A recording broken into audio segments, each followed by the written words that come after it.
Mataji, no voice. So next 12 incarnations we have studied. Who can name them? Raise your hand. And how to memorize them also easily.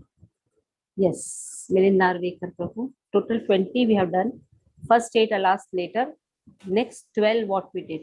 That please tell. So the first incarnation Char Kumar.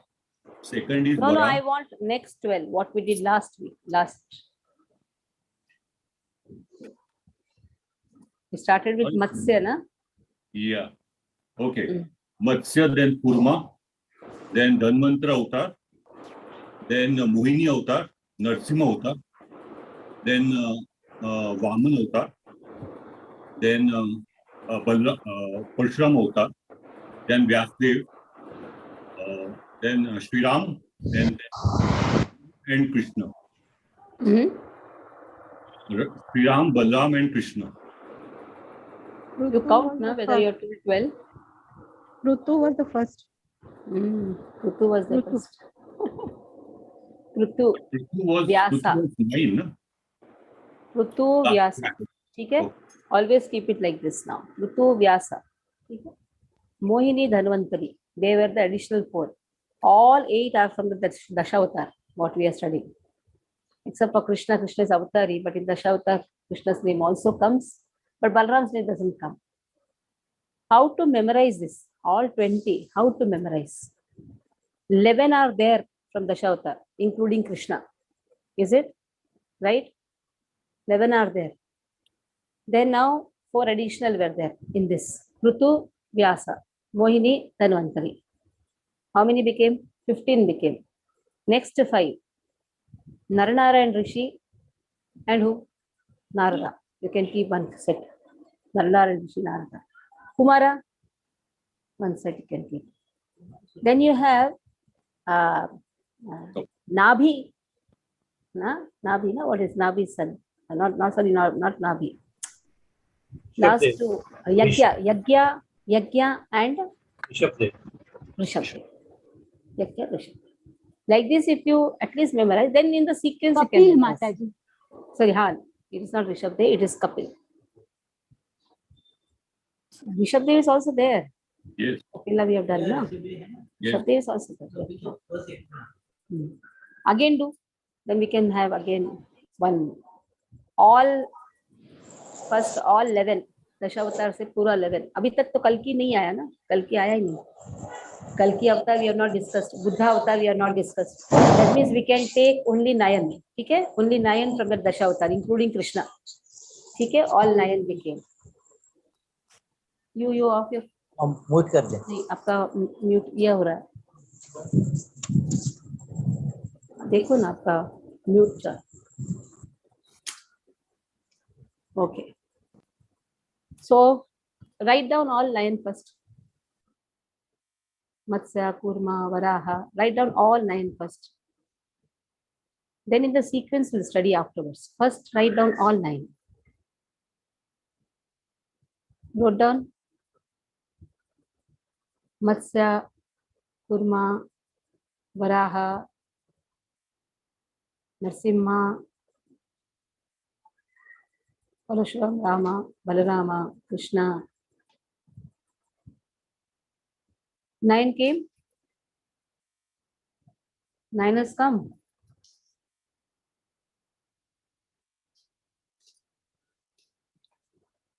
Hari Bol. माताजी बलराम नहीं आएगा ना इसमें? आएंगे ना? दशावतार में दशावतार में बलराम ही आते हैं. कृष्ण अवतार ही है, लेकिन इसमें हम लोग अभी अवतार में भी जोड़ेंगे. ओके. बोला ना अभी जस्ट. मत्स्य कूर्म वराह नरसिंह ओके माताजी. राम बलराम कृष्ण. 9 आया. यस माताजी.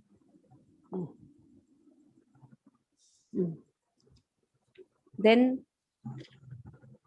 make it now. In the last section we had 4 extras. Mohini, Dhanvantari. Rutu, Vyasa. आ गया 4. 9 plus 4. 13 हो गया. Extra 7 is there in the first section. Let us see that. Extra 7. Kumara, 4 Kumaras. Narada, Narnarayan, Kapila, then Yakya, then Rishabdev. One more, Dattatreya. kind of. Huh? Dattatreya. Dattatreya. How easy it is now. Understood? And next two are there in that in the Dashavatar, that is Buddha and Kalki. So total 22. Total how many are there? 22. You can write Buddha and Kalki.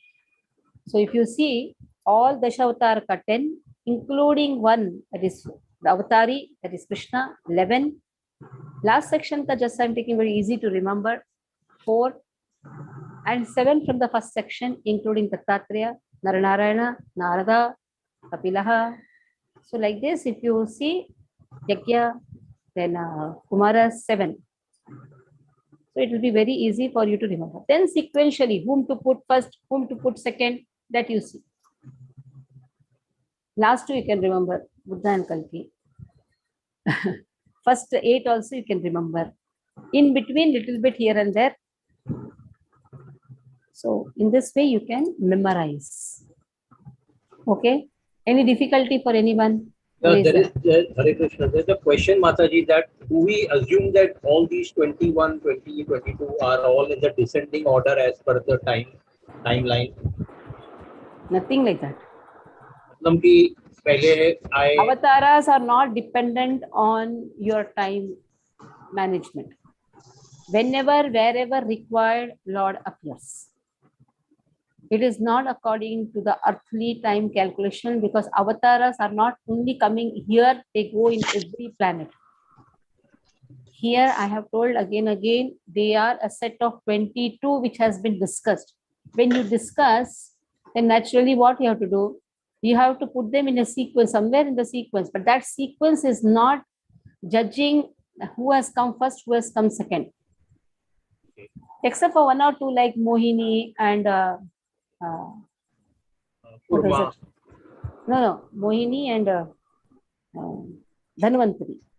When Dhanvantari comes, actually nectar comes, fight happens, then it is distribution, that is Mohini. So Dhanvantari, Mohini are a little bit related to each other. Leelas are related to each other.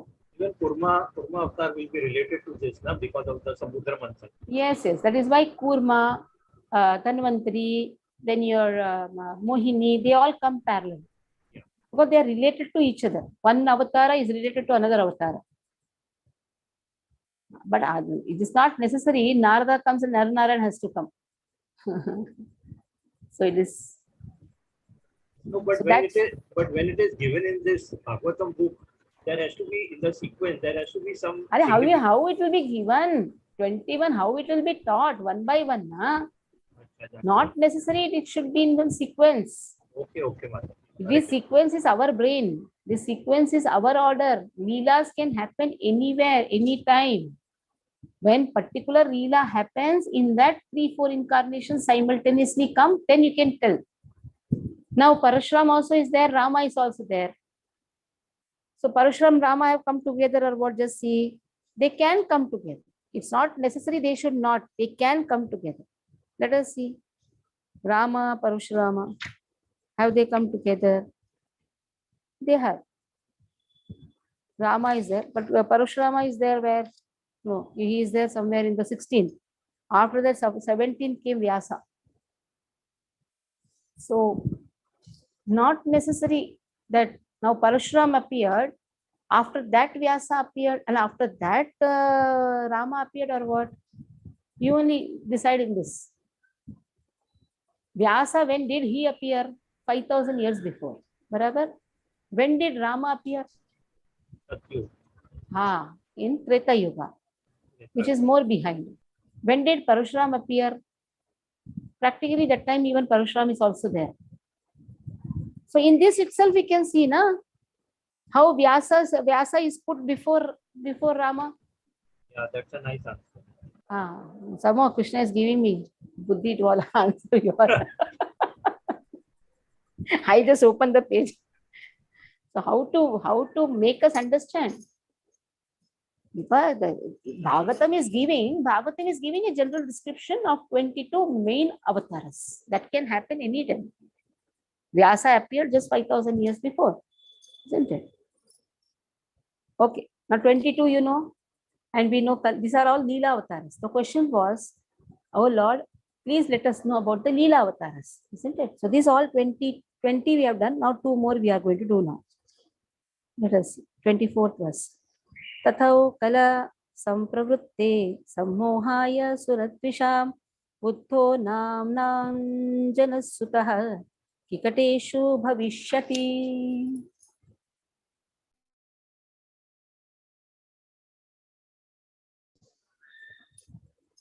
Okay. Tatha kalau sampravrutte sammohaya suratvisham buddho nanmanjanasutah kikateshu bhavishyati. Okay, Mohit Prabhu, chant after me. Tatha kalau Hare Krishna Mataji. sampravrutte Tattah kalo sampravrutte sammohaya suradvisham sammohaya suradvisham buddho namnanjani sutah buddho namnanjane sutah kikateshu bhavishyati. kikateshu bhavishyati. Okay. So tatah, thereafter, in the beginning of Kali Yuga, now suddenly Dwapar se now Kali Yuga has come. In the beginning of Kali Yuga, that time only Vyasa also should have been put na, but Vyasa is put where? Before that. So now in the beginning of Kali Yuga, Lord will appear as Lord Buddha, the son of Anjana. Still, Buddha has not appeared, but Bhagavatam predicts Buddha is going to appear where? In the province of Gaya, just for the purpose of deluding those who are envious of the faithful theist, those who are devotees. There are certain people who were very envious. So these envious people, what they were doing? They were decrying the injunctions of the Vedas. On the pretext of the Vedas, they used to slaughter the animals. The Lord is for everyone. To protect the innocent animals, Lord appears as Buddha and says, Ahimso paro dharmo. So then the question arises, then why is the Vedas encouraging animal sacrifice? Now what can be the answer? He says Vedas are false. The Vedas are false and God also should not be there. Vedas speak about the soul, God, matter. Then is God there? Then he kept quiet. Because if he says God is not there, then he's wrong. He himself is there. So then he kept quiet. So some sections understood God is there, some sections thought God is not. Prahinso paro dharmo, that was the main thing which has to be focused. And he slowly brought these atheistic people have faith on him. So indirectly what they're doing, they're actually having faith on God, though they don't know God is there. They are such type of atheists, those who think that God is not there, but for them Buddha is everything. So in this way, he wanted to stop the slaughter. So Buddha appeared. So when Lord appears, there's always a purpose behind it. He just doesn't appear because he wanted to appear. No, that also he can do. If he wants also, he can appear anytime. At the same time, when he appears, there is always a purpose. Without a purpose, he doesn't do anything. Okay. Mohit Prabhu, you read. You read the first paragraph. Okay, Mataji. Lord Buddha, a powerful incarnation of the personality of Godhead, appeared in the province of Gaya, Bihar, as the son of Anjana, and he preached his own conception of non-violence and deprecated even the animal sacrifices sanctioned in the Vedas. At the time when Lord Buddha appeared, the people in general were atheistic and preferred animal flesh to anything else. On the plea of Vedic sacrifice, every place was practically turned into a slaughterhouse and animal killing was indulged in unrestrictedly. Lord Buddha preached non-violence, taking pity on the poor animals. He preached that he did not believe in the tenets of the Vedas and stressed the adverse psychological effects incurred by animal killing. Less intelligent men of the age of Kali who had no faith in God followed his principle, and for the time being they were trained in moral discipline and non-violence, the preliminary steps for proceeding further on the path of God realization. He deluded the atheists because such atheists who followed his principles did not believe in God, but they kept their absolute faith in Lord Buddha, who himself was the incarnation of God. Thus, the faithless people were made to believe in God in the form of Lord Buddha. That was the mercy of Lord Buddha. He made the faithless faithful to him. Yes, he made the faithless faithful to him. Okay, that was the purpose of his appearing. Now, Sachdev Prabhu, provided your mic is good, then you read, or it is Jakkan Prabhu can read. Your mic is always transparent. Jakkan Prabhu, you read. Hare Krishna Mataji. I have changed the audio system. Okay, read. Yeah. Killing of animals before the advent of Lord Buddha was the most prominent feature of the society. People claimed that these were Vedic sacrifices. When the Vedas are not accepted through the authoritative disciplic succession, the casual readers of the Vedas are misled by the flowery language of that system of knowledge. In the Bhagavad Gita, a comment has been made on such foolish scholars. Avipashchitaha. The foolish scholars of Vedic literature who do not care to receive the transcendental message through the transcendental realized sources of disciplic succession are sure to be bewildered. To them, the ritualistic ceremonies are considered to be all in all. They have no depth of knowledge. According to the Bhagavad Gita 15:15, Vedesya Sarvera Vedesya Sarveram Ahameva Vedyaha. The whole system of the Vedas is to lead one gradually to the path of the Supreme Lord. The whole theme of Vedic literature is to know the Supreme Lord, the individual soul, the cosmic situation, and the relation between all these items. When the relation is known, the relative function begins. And the result of such a function, the ultimate goal of life or going back to Godhead takes place in the easiest manner. Unfortunately, unauthorized scholars of the Vedas become captivated by the purificatory ceremonies only, and natural progress is thereby checked. To such bewildered persons of atheistic propensity, Lord Buddha is the emblem of theism. He therefore first of all wanted to check the habit of animal killing. Animal killers are dangerous elements on the path of going back to Godhead. There are two types of animal killers. The soul is also sometimes called the animal or the living being. Therefore, both the slaughter of animals and those who have lost their identity of soul are animal killers. Maharaj Parikshit said that only the animal killer cannot relish the transcendental message of the Supreme Lord. Therefore, Wait. Now, avipashchitaha. Let us see that. Foolish scholars. Avipashchitaha. Open Bhagavad Gita 42-43. Open Bhagavad Gita. What has been told here? There are people sometimes they follow they consider themselves to be the scholars of Vedas. They consider like that, and they are misled by the flowery language. Krishna speaks in Bhagavad Gita 42-43. Open Bhagavad Gita 42-43.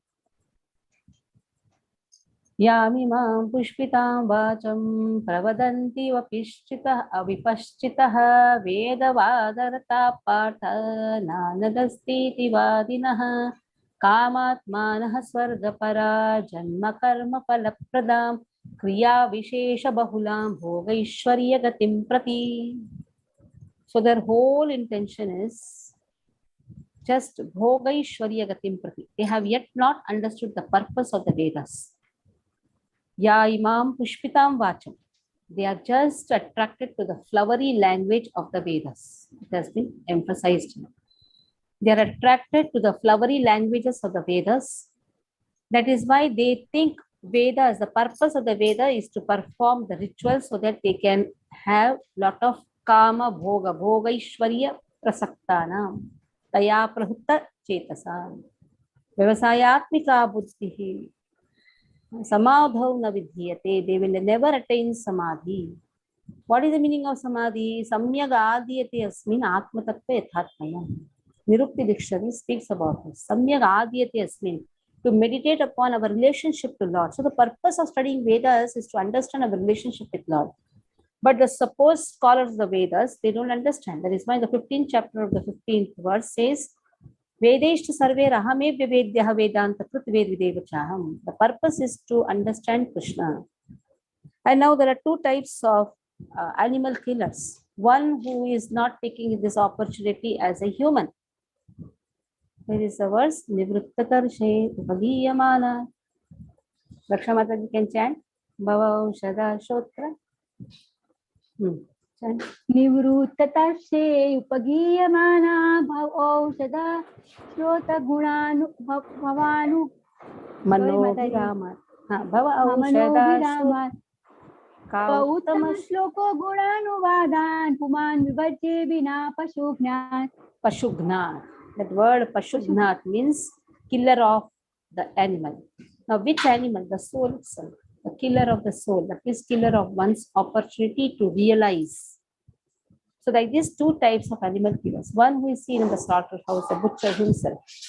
But one, the self himself is killing his own opportunity. Nivritta tarshe upagiyamana. So one has to give up all this nivritta tarshe. Tarshe means this material attachments, material hankerings. Nivritta, one has to become free from it. Nivritta tarshe upagiyamana. How we can become free? Paraishanubhava viraktir annetracha. The more we have love for Krishna. Upagiyamana. Upa means about Lord. Giyamana means singing about Lord. So nivritta tarshe upagiyamana bhavaushada. So this hearing about Lord's glories are aushadhi also at the same time. Bhavaushada shotra manobhiramat. It is also a rasa for manobhiramat. Those who are loving to always hear about Krishna, those are always relishing the rasa tattva. So it is having the rasa also. It is rasayana also. Rasayana means chemical. Rasayana means medicine. So the Lord's holy name or Lord's adventurous leelas, they become, or Lord's glorification, you can say, they act as rasa, they act as rasayana also. Vina pashugnath. So if a person, puna puman virajyate vina pashugnath, who is that person who will love to be separate from this? Only a butcher, only a person who is killing himself. That has been told. Okay, read further, Kanna Prabhu. Hare Krishna, Maharaj Parikshit said that only the animal killer cannot relish the transcendental knowledge of the Supreme Lord. Therefore, if people are to be educated to the path of Godhead, they must be taught first and foremost to stop the process of animal killing, as above mentioned. It is nonsensical to say that animal killing has nothing to do with spiritual realization. By this dangerous theory, many so-called sannyasis have sprung up by the grace of Kali Yuga, who preach animal killing under the garb of the Vedas. The subject matter has already been discussed in the conversation between Lord Chaitanya and Maulana Chamkazi Sahib. The animal sacrifice, as stated in the Vedas, is different from the unrestricted animal killing in the slaughterhouse. Because the Asuras, or the so-called scholars of Vedic literatures, put forward the evidence of animal killing in the Vedas, Lord Buddha superficially denied the authority of the Vedas. This rejection of the Vedas by Lord Buddha was adopted in order to save people from the vice of animal killing, as well as to save the poor animals from the slaughtering process of their big brothers who clamor for universal brotherhood, peace, justice, and equity. There is no justice when there is animal killing. Lord Buddha wanted to stop it completely, and therefore his cult of ahimsa was propagated not only in India, but also outside the country. The country, Motherji? Next Yes, para. yes. Okay. Technically, Lord Buddha's philosophy is called atheistic because there is no acceptance of the Supreme Lord, and because that system of philosophy denied the authority of the Vedas. But that is an act of camouflage by the Lord. Lord Buddha is the incarnation of Godhead. As such, he is the original propounder of Vedic knowledge. He therefore cannot reject Vedic philosophy, but he rejected it outwardly because the Sura Dvisha, or the demons, who are always envious of the devotees of Godhead, try to support cow killing or animal killing from the pages of the Vedas and this is now being done by the modernized sannyasis. Lord Buddha had to reject the authority of the Vedas altogether. This is simply technical, and had it not been so, he would not have been so accepted as the incarnation of Godhead, nor would he have been worshipped in the transcendental songs of the poet Jayadeva, who is a Vaishnava Acharya. Lord Buddha preached the preliminary principles of the Vedas in a manner suitable for the time, and so also did Shankaracharya to establish the authority of the Vedas. Therefore, both Lord Buddha and Acharya Shankara paved the path of theism, and Vaishnava Acharyas, specifically Lord Chaitanya Mahaprabhu, led the people on the path towards a realization of going back. So one says Vedas are Two false, small paragraphs. and Shankaracharya says Vedas are true. Vedam Satyam. Shankaracharya said Vedam Satyam. Buddha says Vedas are false. So both have done according to the time, place, circumstances. It was necessary that time. But Vaishnavas, they don't worship Buddha. They don't, like in the Shri Vaishnava philosophy, they will not accept worshipping Buddha. Because he told Vedas are false. Even we don't keep Buddha statue in our temple. Why? Because he has told that whatever he has told is false. Now, if we accept him, then we have to accept his words. And if we are accepting his words, then we also should not believe Vedas. So that is why even officially we don't worship him, but we know that he is incarnation of Krishna himself. Officially we cannot worship because we are into setting Vedic principles. And if we worship him, if we keep him Buddha in the altar, then we have to worship his philosophy also. His philosophy is Vedam Asatyam. How can we worship? That is why Vaishnavas don't worship Buddha. Simple. We don't keep Buddha deities in the altar. Just because he gave a wrong philosophy. But it was necessary that time. Don't say why he did. It was necessary. It is up to it is his wish. He can say Vedam Asatyam also, he can say Vedam Satyam also. So it is his wish. Then even devotees also have their wish. If God does whatever he wants, and devotees also say, okay, it's our wish, we'll not worship you. Go. You are telling Vedas are wrong. Then here we have to prove that Vedas are right. Even now see, Shankaracharya challenged Buddha. Who is Shankaracharya? Lord Shiva, na? A devotee challenging the God. You say Vedam Asatyam, I say Vedas are Satyam.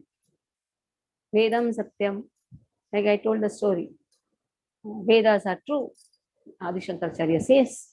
His disciple says, is it? He goes on the top of the temple and jumps from there, says, if Vedas are true, then I should not get hurt. And he jumps from the top of the temple. He gets hurt every time. Then he comes and tells to his teacher, hey, you told Vedas are true. Then Adi Shankara, what did you do? I said, if Vedas are true, then I should not get hurt. Adi Shankara did not argue at all. He just lifted him, again went to the same place and just dropped him down saying Vedam Satyam. And he got all right. Then he comes to Adi Shankara, says, how is it that I told? He told you added if, I did not add it. I have complete faith. Vedas are true. You had a doubt. That is why you got hurt. So now Vedas are true. That is what Shankaracharya establishes. Adi Shankaracharya is Lord Shiva. Lord Shiva is a great devotee of Krishna.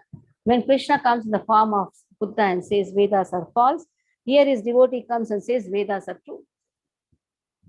So that is a Leela again. Okay, read further.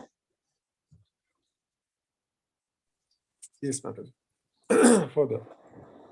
We are glad that people are taking interest in the non-violent movement of Lord Buddha, but they take the matter very seriously and close the animal slaughterhouses altogether. That is a question. Will they? Will they? Okay, they are taken, but will they close? Will they close? Will they? Correct.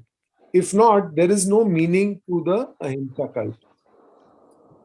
Srimad Bhagavatam was composed just prior to the age of the Kali, about 5,000, just prior to the beginning of the age of Kali, about 5,000 years ago, and Lord Buddha appeared about 2,600 years ago. Therefore, in the Srimad Bhagavatam, Lord Buddha is foretold. Such is the authority of this clear scripture. There are many such prophecies, and they are being fulfilled one after another. They will indicate the positive standing of Srimad Bhagavatam, which is without any trace of mistake, illusion, cheating, and imperfection, which are the four flaws of all conditioned souls. The liberated souls are above these flaws. Therefore, they can see and foretell things which are to take place on distant future dates. Hare Krishna. Srimad Bhagavatam is Pramalam Amalam. That is what has been told by Chaitanya Mahaprabhu. And also, how we know in even 12th canto Bhagavatam, it has been very clearly said, Srimad Bhagavatam Puranam Amalam. Yad Vaishnavanam Priyam. It is very dear to Vaishnavas.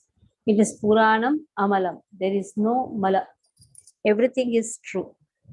That is why Paramahamsas, they only consider Srimad Bhagavatam as the pure and supreme knowledge. That is what has been told. Srimad Bhagavatam, every word is perfect and beyond the 4 defects. Human means we have 4 defects. That means Srimad Bhagavatam is not written by a human. Vyasadeva is not an ordinary human. Krishna Dvaipayana Vyasa. Vyasa though is a post, but this post is occupied by Krishna himself. That is why he's empowering a jiva. Empowered incarnation is Vyasa. Literally incarnation. Empowered incarnation is Vyasa. Shakti Avesha Avatara. Krishna himself appears, but how? As an empowered incarnation. So Vyasa is not an ordinary person. So Srimad Bhagavatam is apaurushya, beyond 4 defects. Like we studied these 4 defects in the introduction of Bhagavad Gita also. And how Bhagavad Gita is apaurushya, not written by a human. Okay. Athaso yuga sandhyaya dasyu prayeshu rajasu janita vishnu yashaso namna kalki jagatpatihi. Athaso yuga sandhyaya. Now also yuga sandhya is only going on. Now what is going on? Yuga sandhya. Next yuga sandhya is going to come. That is after Kalki, Satya will start. Satyuga will start. So that Yugantara, Yuga Sandhyaya means the conjunction of the 2 yugas. Now Dwapar over and Kali has started.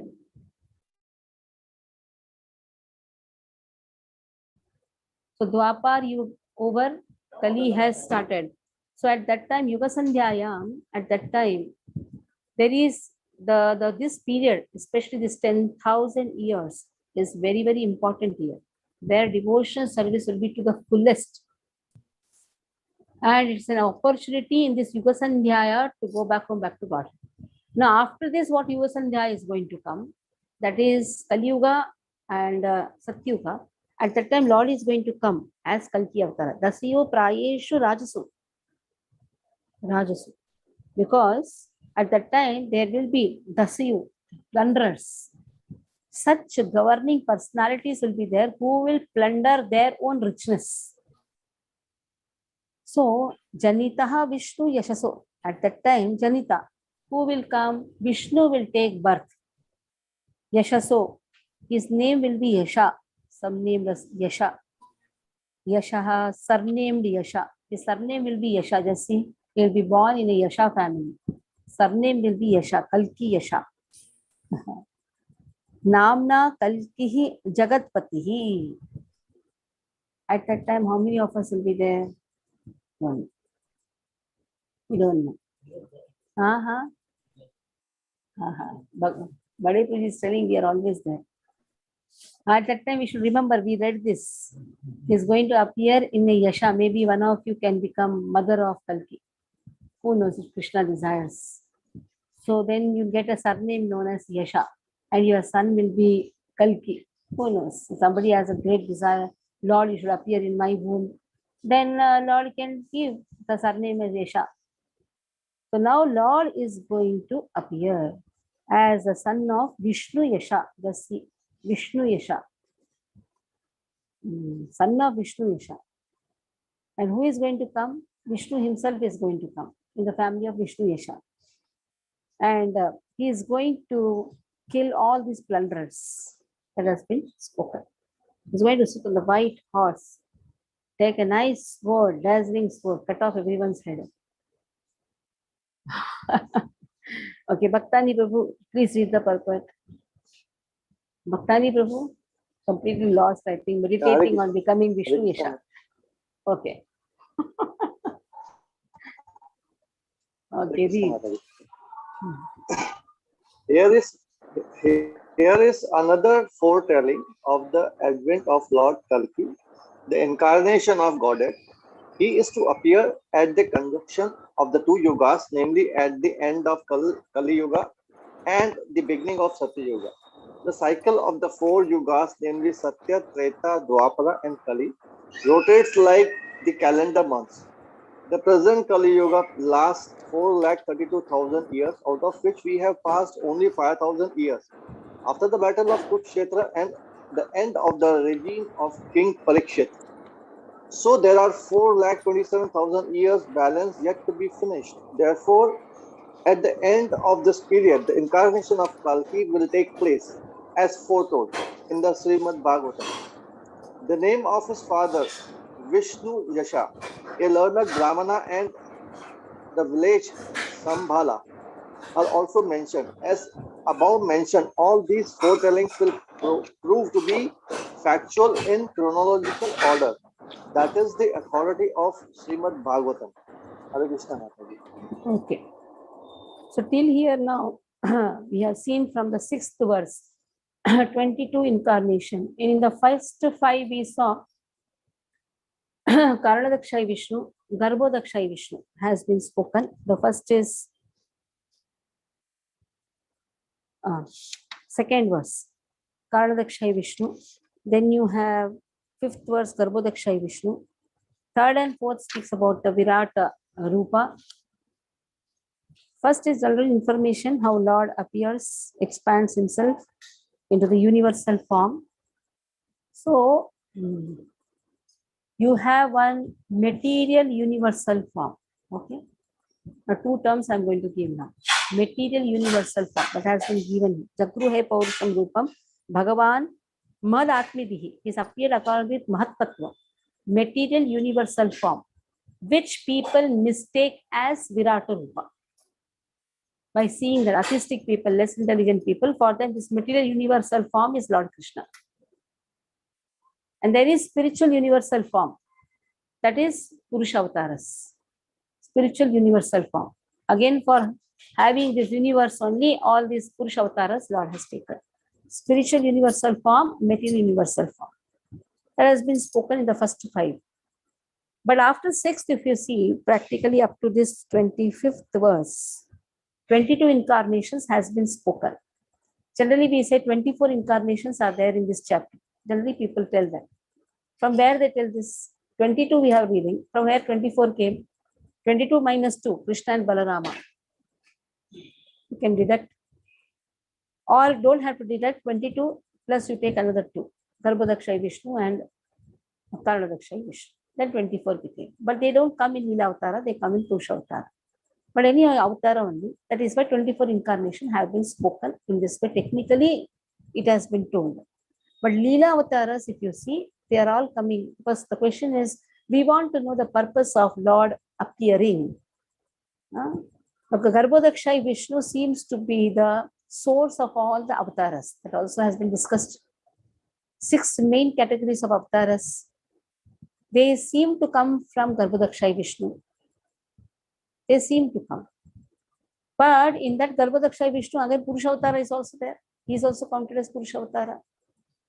How he is seeming to come, then comes Kshirodakshay Vishnu.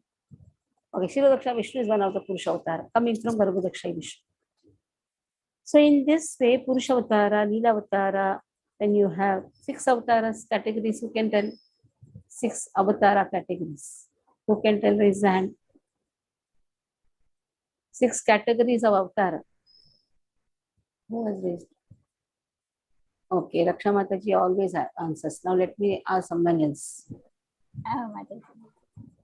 Sanjay Prabhuji, can you tell 6 category of avatars?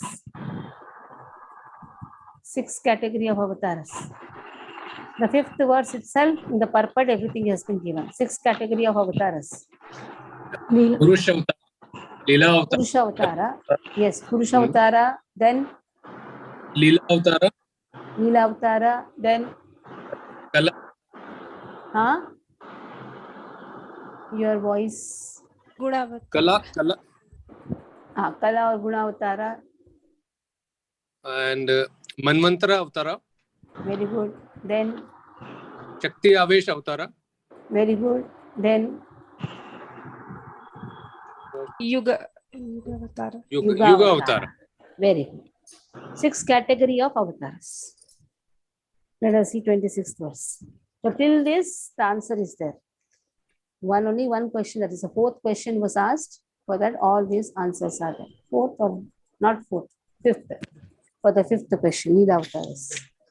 Avataraya Sankhyeya Hare Sattva Nidherjitvijaha Yatha Vidasinha Krutya Kulya Sarasaha Snu Sahasrashaha. Avatarahiya Sankhyeya Hare Sattva Nidherjitvijaha Yatha Vidasinha Kulya Sarasaha Snu Sahasrashaha. Sahasrashaha. Okay, Vrindavan Leela Mataji, read the verse and I will chant after me.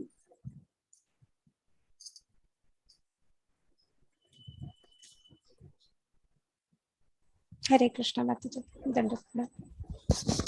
The list of incarnations. Read the verse. I have to chant after you. Yes, yes. Avatara hi asankhyeya Harer Sattva Nidhe Dujaha Yatha Vidasinah Kulaya Sarasah Syu Sahasratra. You did not give me a scope of chanting after you. Sorry. Okay. Okay, no problem. Read further. The list of incarnations of the personality of One God. minute. Why I need to read now? Wait. Avatara Sankhyeya Hare Sattva Nidhe Dujaha Yatha Vidasinah Kulyaha Sarasah Syu Sahasrashaha. Let us see what to do. Avatara, incarnation. What is the meaning of avatara? Utarna, getting down, coming down. Avatara. He asankhyeya, innumerable. We cannot just restrict Lord's incarnation to just 22 or 24 or whatever. It is asankhyeya, innumerable. Hare, of Hari, innumerable incarnations of Hari.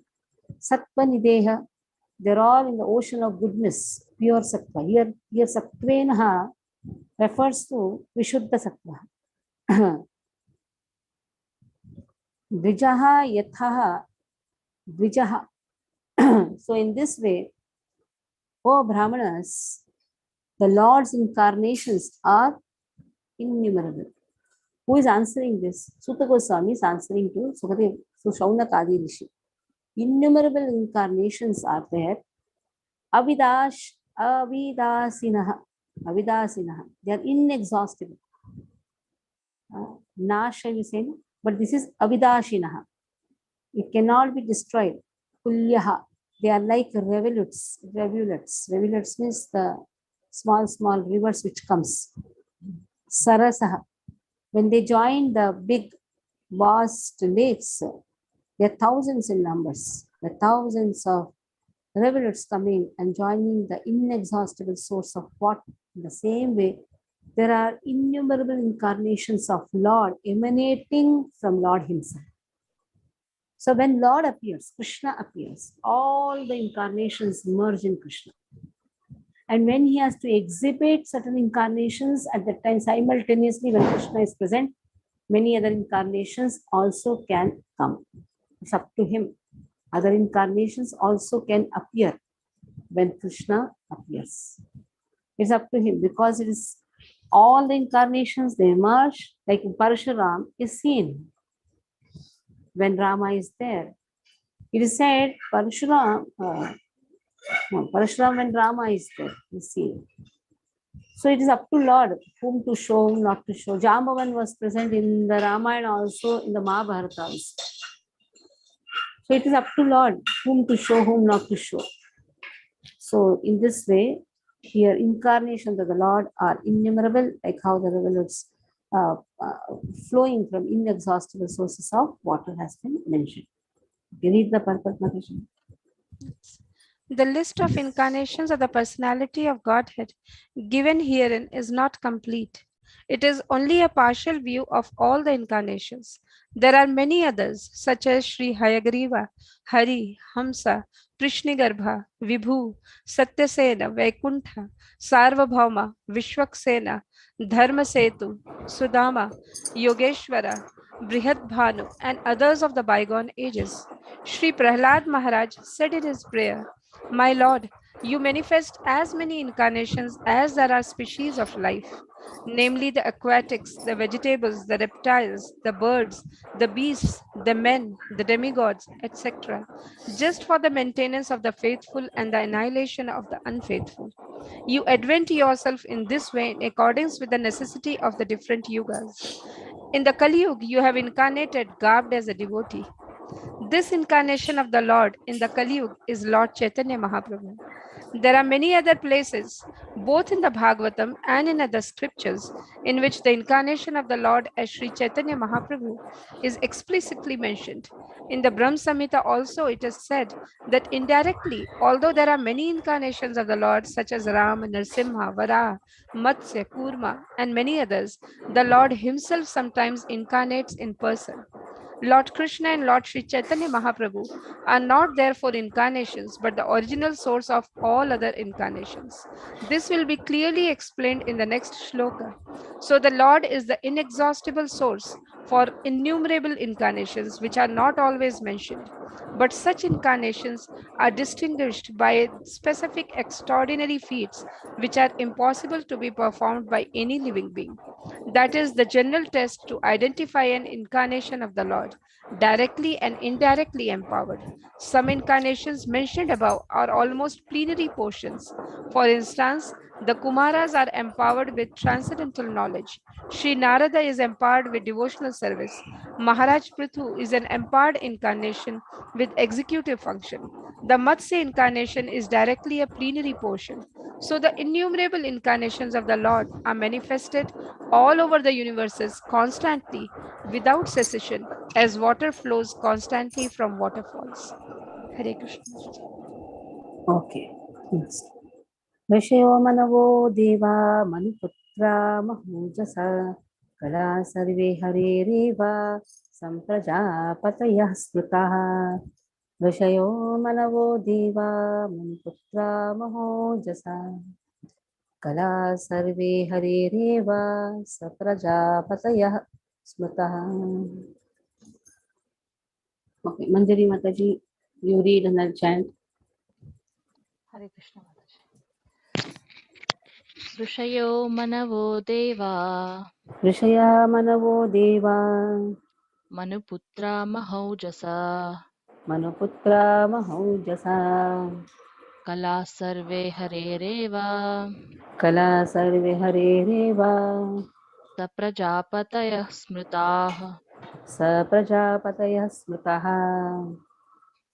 Okay, Rishaya Manavaha Devaha. So all the rishis, all the manus, all the demigods, Manuputraha, descendants of Manu, they are all very powerful. Maha Ojasaha. Maha Ojasaha means very powerful. Kala, they can be either Kala incarnation, that is plenary portion, Sarve, either they can be the plenary portion or portion of the plenary portions. Kala, Sarve. Harer Evaha Sa Prajapatyaha. Along with, they're also included as Prajapatis. Prajapatis are also included. Sa Prajapatyaha. Smritir. Smritaha means they are known. So sages, Manu, demigods, these are descendants of Manu, they are all very powerful. So they are either the plenary portion or portion of the plenary portion. And this also includes Prajapatis. So they could have put in the beginning only, even Prajapatis are also included. So those who are comparatively less powerful, they are known as Vibhuti. Those who are comparatively more powerful, they are Avesha. Avesha. One is Amsha, direct Amsha. Krishna's direct incarnation, Swa Amsha. And then Tadekatmakah Rupaha. So that also will be seen. This chart is there with you all. You have to study this chart and come tomorrow. This chart. Then we can easily go through this chart. Okay. One of you have to read this chart. Krishna is the original incarnator, appears as Swa Amsha, Swarupaha, Swa Amshaha, Swa Prakashaha. So all these things we will do tomorrow. But you have to study this first, nicely study. You know this. We have done this. In the 4th chapter of Bhagavad Gita, we had already done this. But again, go through it. So those who are less powerful, they are known as Vibhutis. Vibhuti. And those who are very more powerful, they are known as Avesha. Now, Ete Cham Sakala Pumsaha Krishnastu Bhagavan Swayam Indradi Vyakulam Lokam Mrayanti Yuke. Very, very powerful verse. Ete Cham Sakala Pumsaha Krishnastu Bhagavan Swayam. Where we have read this? Anybody remembers? Shastri students, which purport we had done this verse? Ete Cham Sakala Pumsaha Krishnastu Bhagavan Swayam. Shri Bhagavan Uvacha. Where did it start? Shri Bhagavan Uvacha. Which verse of Bhagavad Gita? Shri Bhagavan Uvacha starts. 2nd chapter. Yes, who can answer? Mataji, even 15th chapter first one. Huh? 15th chapter to Bhagavan. Yeah. 15th. Shri Bhagavan Uvacha कहाँ प्रारंभ हुआ? 11th 15th verse. chapter या 18वां chapter में भी है. हाँ? 2.11 श्री भगवान उवाच अशोश्चानन्वशोचस्त्वं प्रज्ञावादस्य भाषसे गतासु न गतासु च नानुशोचन्ति. Very good. और फिर श्री भगवान के बारे में कहाँ लिखा हुआ है? भगवान कौन है? कहाँ लिखा हुआ? एते चाम सकला पुंसा कृष्णस्तु भगवान स्वयं. Open 2nd chapter and find out where did you find this verse. 2nd chapter of Bhagavad Gita. Open.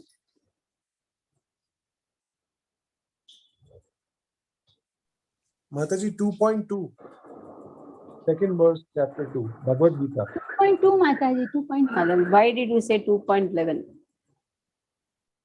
This is Bhakti Shastra. I'm not going to give certificate now. I asked which is the first verse. Immediately 2.11. Chakkan Prabhu, again you have to study. Bhakti Shastri now. 2.2 starts. Shri Bhagavan Uvacha. See there. Ete Cham Sakala Pumsaha Krishnastu Bhagavan Swayam. It is there or not in the purport? Is there? Ishvara Parama Krishna. That is also there. Yes, Mataji. Yes, Mataji. There's a nice verse, Bhagavatam verse, where Vadanti tat tattva.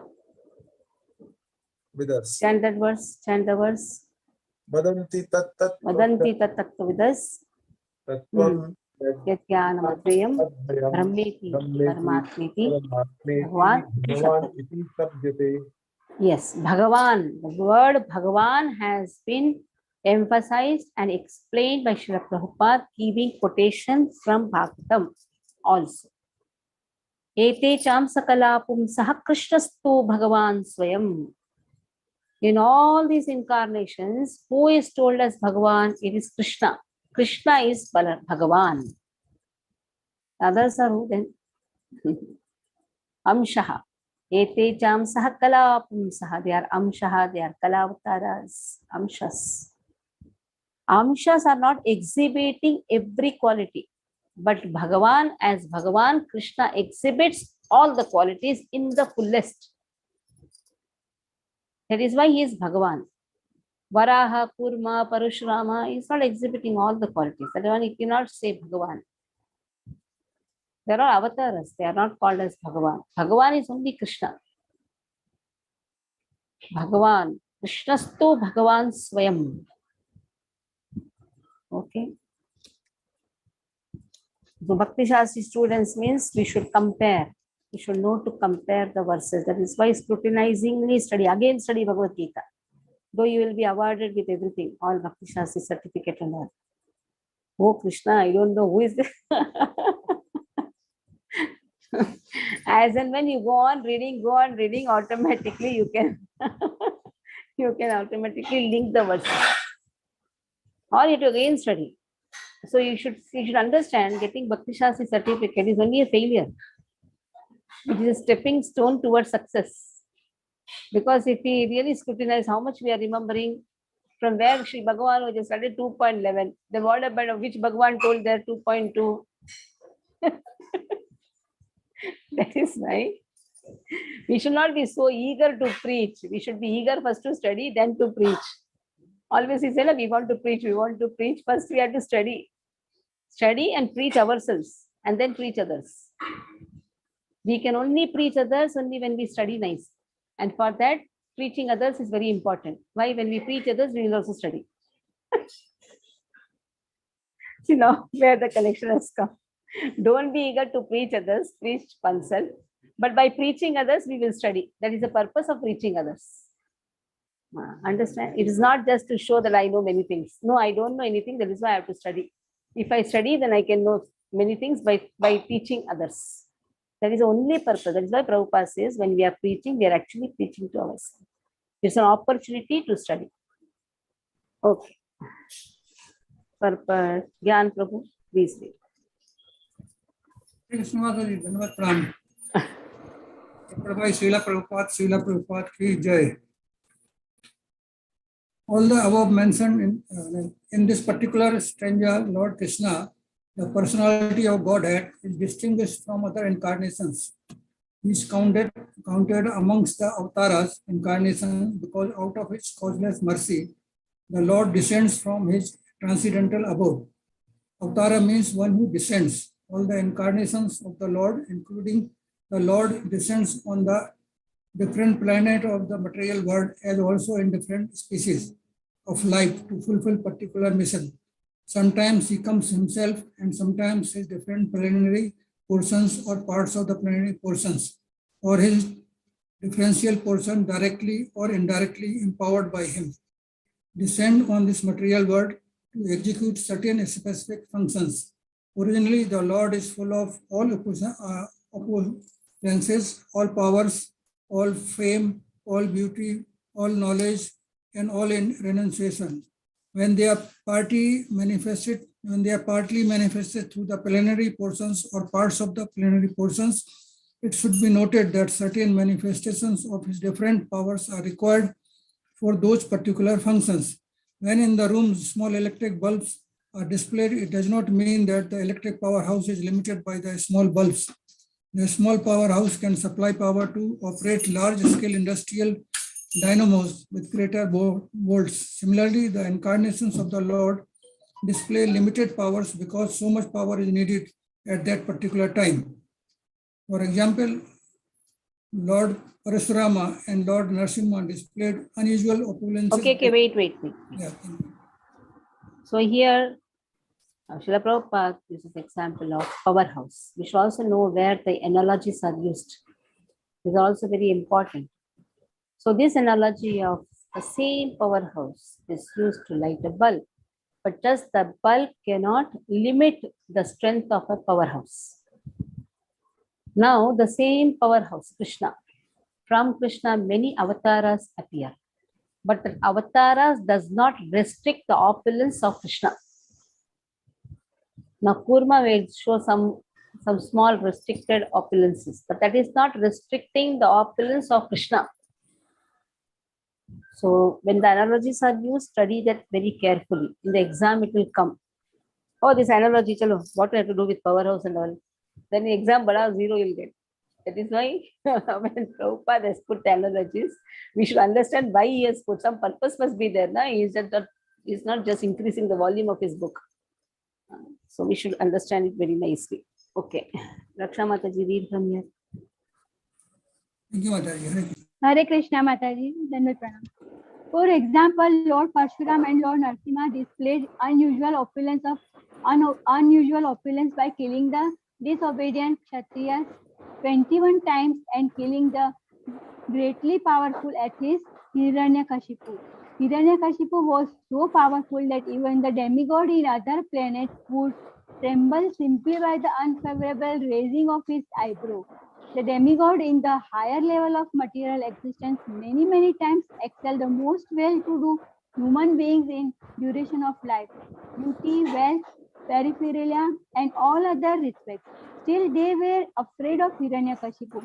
Thus, we can simply imagine how powerful Hiranyakashipu was in this material world. But even Hiranyakashipu was cut into small pieces by the nails of Lord Narasimha.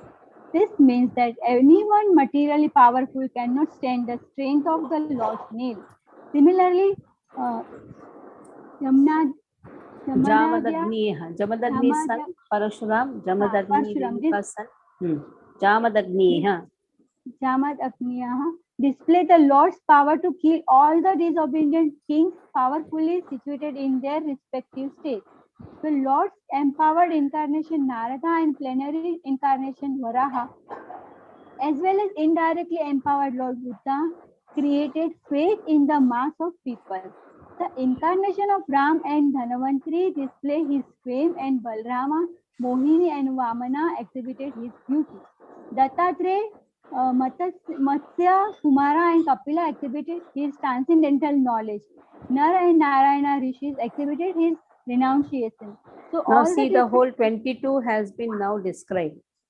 Some are exhibiting his power, some are indirectly empowered, some are directly empowered, some are exhibiting his beauty, some are exhibiting his fame, some are exhibiting his knowledge, some is exhibiting his renunciation. So that means Lord wants to exhibit his renunciation through dash. We should know to answer Narayana Rishi. Lord exhibits his beauty through Vamana, Mohini. In this way you have to answer. We should know a little bit for ourselves also. Everything need not be always question answers based. This is for our also knowledge purpose. That Lord exhibits his 6 opulences. Aishwaryasya Samagrasya Viryasya Yashasa Shriha Jnana Vairagyaschaiva Shannam Bhaga Itinana. So Aishwarya, his opulence. How? Rutu Maharaj, opulence. So you can just categorize. Then beauty, fame, just categorize like that. Even if you don't, at least you can scratch our head. Okay, from where, what Lord is exhibiting. Okay, through Rama, what is exhibiting. So in this way, all 6 opulences are exhibited in different incarnations. Okay, further. So all the different indirectly and direct empowered incarnation of the Lord manifested different features. But Lord Krishna, the perennial Lord, exhibited the complete features of Godhead. And thus it is confirmed that he is the source of all other incarnations. And the most extraordinary features exhibited by Lord Shri Krishna was his internal energetic manifestations of his pastimes with the cowherd girls. His pastimes with the gopis are all displays of transcendental existence, bliss and knowledge. Although these are manifested apparently as sex love, the specific attraction of his pastime with the gopis should never be misunderstood. The Bhagavatam relates this transcendental pastime in the 10th canto, and in order to reach the position to understand the transcendental nature of Lord Krishna's pastime with the gopis, the Bhagavatam promotes the student gradually in 9 other cantos. So first we have to study the 9 cantos, then only we can come to the level of studying the 10th canto. Because 9 cantos, at least some part of Sarga, Visarga, Dayaha and all those things are given. At least we can know about the creations of creation, how the position of the planetary systems are, what are the Manvantara avatars, everything we can come to it. Then we can understand the opulence. First with the opulence, we can understand the sweetness of Krishna. At least we can appreciate the sweetness of Krishna. To know the sweetness of Krishna, it's very difficult. It's only Krishna's mercy.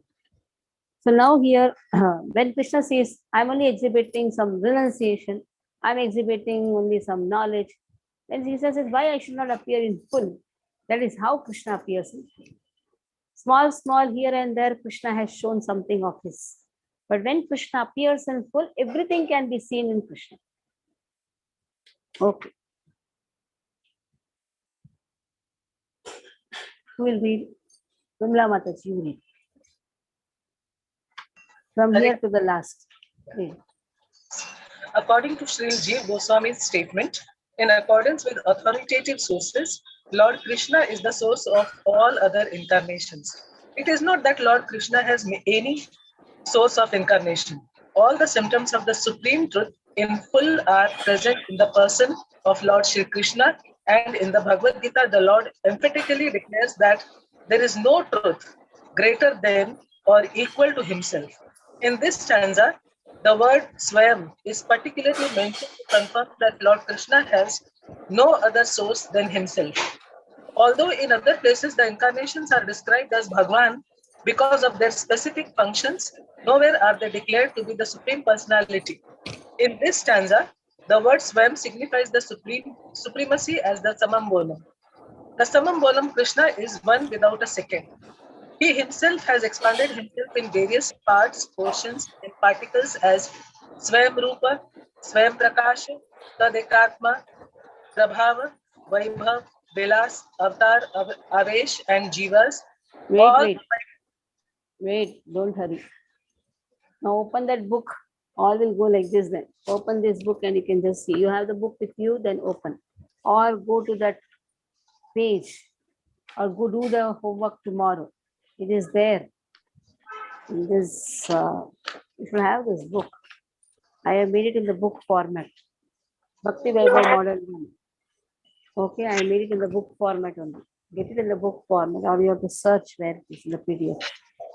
So Swayam Rupa, then Swayam Prakash, then the Swayam Rupa is Krishna himself in Vrindavan.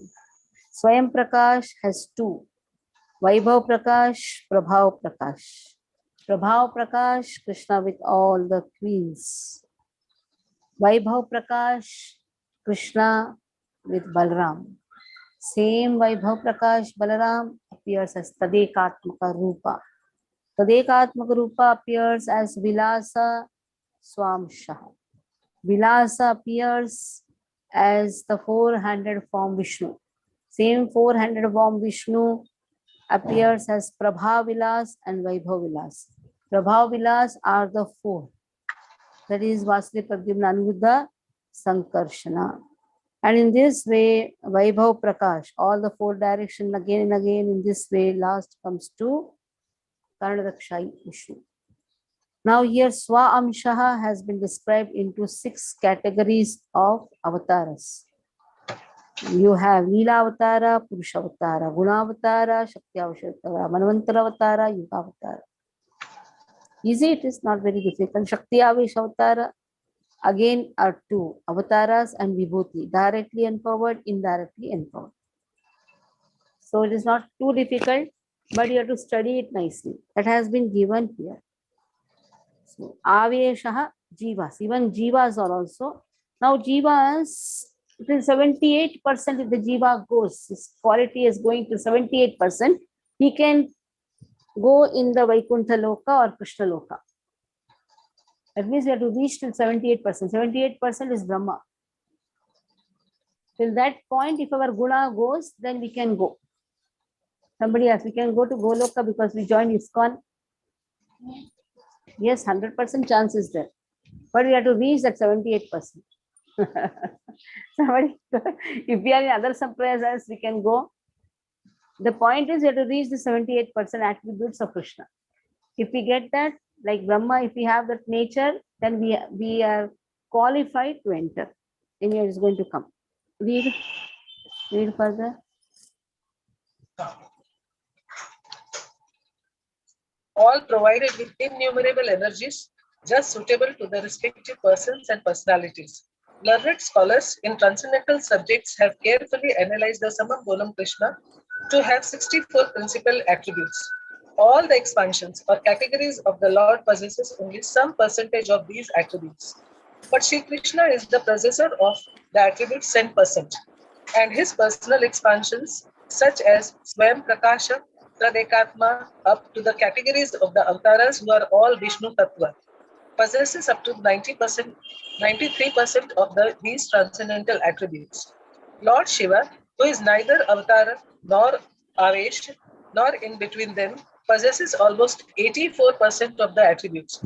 But the Jivas, or the individual living beings in different statuses of life, possesses up to the limit of 78% of the attributes. In the conditioned state of material existence, the living being possesses these attributes in very minute quantity, varying in terms of the pious life of the living beings. The most perfect of living beings is Brahma, the supreme administrator of one universe. He possesses 78% of the attributes in full.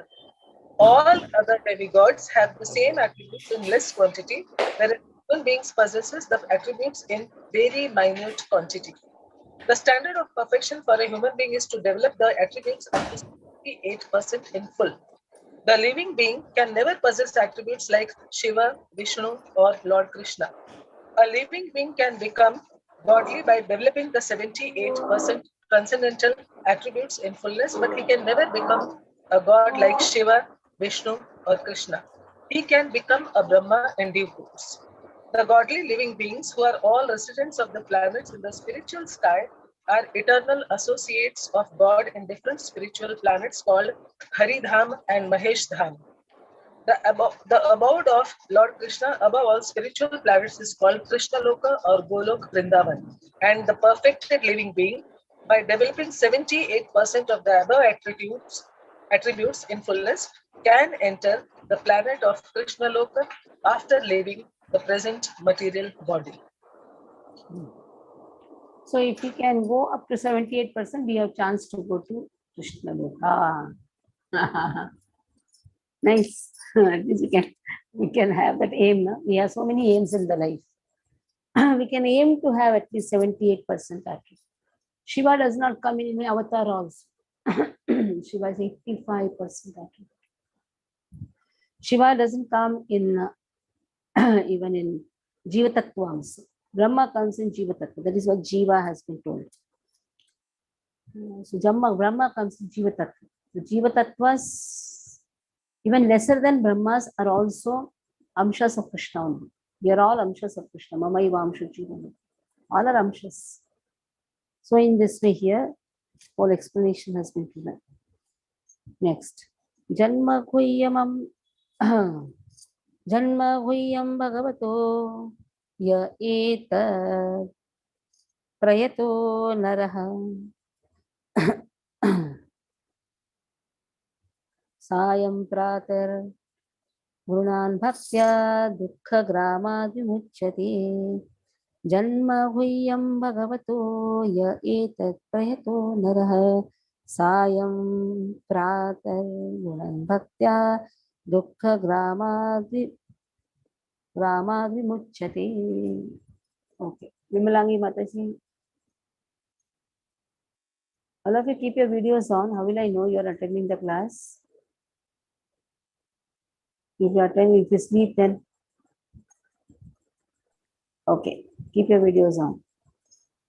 Read the words, Vimalangi Mataji. I'll chant after you. Mataji, I'm at work, so I cannot do it. Still at work, Mataji. Others see, you're fooling me back in the class. I am Sorry thinking that you are today. present. Sorry. Okay. Kusumataji, you read.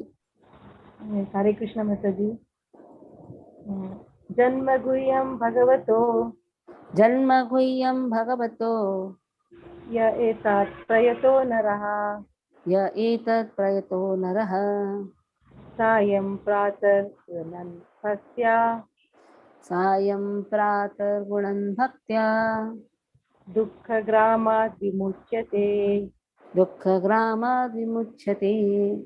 So Janma Guhyam, which is the most Guhya Tattva, the most mysterious knowledge, is the birth of Krishna. Yaha this yaha, etat, prayataha naraha. If a man carefully studies, so if we are studying Bhakti Vaibhava, it doesn't mean that if you have completed this unit, you are not going to forget it. Here it has been told, carefully if he studies every evening, sayam, pratah, every day morning also. Just this section, Brulan just recites this section, bhaktya, with devotion. Dukkha grama vipuchyate. Will be completely relieved from all the miseries. Just this section, first chapter, first verse to 29th verse. This much if you read morning and evening, all your dukkhas will go away. What's the most horrible dukkha you are having? Who can really give a correct answer? What's the most horrible dukkha? Dukkha itself is horrible only. Bade Prabhu says forgetfulness of Krishna. Okay, Sajdev Prabhu, you say? Same thing, Mataji, separation from Krishna. Separation from Krishna. Okay, anybody else? Aruna Mataji, you don't have any dukkha? Mataji, same forgetfulness from Krishna. That's what I wanted to tell you. Attachment. Attachment. Once I asked in children class, what is the dukkha you all are suffering? You know what was the answer? One child told, I am suffering the most. I said, what happened? Every day for past 3-4 years, I am just dipping idlis in the milk and drinking and eating. Just see how sincere answers you all are giving. Huh? Actually, real dukkha for you is to write examination of Bhakti Vaibhava, isn't it? No dukkha? You have prepared then up to. Yes, Mataji. Yes, Mataji. That's the right answer. So that is the right answer. No? Real dukkha for you is what? Memorizing the shlokas and writing Bhakti Vaibhava exam. So like Mataji, this, not able to remember and recollect. That is the problem. Yeah. So like this, we have so many dukkhas. So many writing the essay. Writing the essay. Okay, now started now. Like so many dukkhas are there. Then your backache, that is also dukkha. So all those dukkhas, leg pain, this pain, body pain, all the dukkhas can be immediately gone. It will be relieved. You'll be relieved from all the dukkhas just by taking this section, reading this section morning and evening. That means you should not forget this section even if you reach 6th chapter, 6th canto of Bhagavatam or 7th canto of Bhagavatam. You should not forget this section. Okay, Madhi Manjumata, read this purport. In the Bhagavad Gita, the personality of Godhead has declared that anyone who knows the principles of the transcendental birth and activities of the Lord will go back to Godhead after being relieved from this material tabernacle. So, simply knowing factually the mysterious way of the Lord's incarnation in this material world can liberate one from material bondage. Therefore, the birth and activities of the Lord, as manifested by Him for the welfare of the people in general, are not ordinary. They are mysterious, and only by those who carefully try to go deep into the matter, by spiritual devotion, is the mystery discovered. Thus, one gets liberation from material bondage. It is advised, therefore, that one who simply recites this chapter of Bhagavatam, describing the appearance of the Lord in different incarnations, in sincerity and devotion, can have insight into the birth and activities of the Lord. The very word vimukti or liberation indicates that the Lord's birth and activities are all transcendental. Otherwise, simply by reciting them, one could not attain liberation. They are therefore mysterious, and those who do not follow the prescribed regulations of devotional service are not entitled to enter into the mysteries of his births and activities. Rajavidya, Rajabhuya. Rajavidya. It is the king of knowledge at the same time. Rajabhuya. It's the most mysterious thing. It's the most mysterious knowledge because it's the most secret of all the secrets. It's not so easy to understand Krishna's birth, Krishna's incarnation. purpose of his birth, purpose of his incarnations. It's not so easy to understand. That is why only by devotional service a person can understand this Guhya Gyanam.